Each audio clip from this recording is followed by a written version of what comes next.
When Aegon and his dragons burned Harren the Black and all his sons at Harrenhal, the days when men feared the sight of our longships were over. Aegon would not permit marauders and raiders in his 7 kingdoms. With Harren died our empire and the old way that forged it. But what is dead may never die.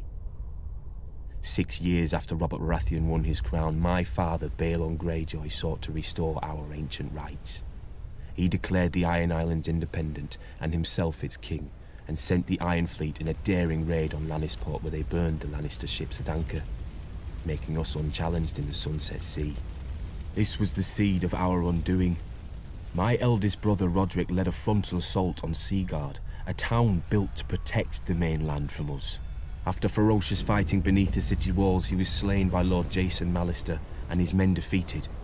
By this time, Stannis Baratheon had brought Robert's fleet around Westeros and somehow managed to trap the Iron Fleet at Fair Isle, smashing it. Robert's victory was now all but assured, yet we made him bleed for each island. Stannis Baratheon captured Great Wick, the largest of the Iron Islands, and Ser Barristan Selmy himself subdued Old Wick. Robert and Lord Eddard Stark led the main assault against the island of Pike. They razed the town of Lordsport to the ground before Robert turned his full fury on our family's stronghold. When they breached the walls, the first through was Thoros of Myr with his ridiculous flaming sword, followed by every minor lord of Westeros hungry for glory. My other brother Maron was killed when the siege engines brought down a tower on his head. I was now my father's only living son, and heir to the Iron Islands.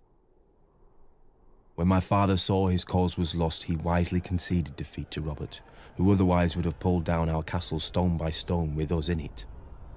As my father said to me then, no man has ever died from bending his knee.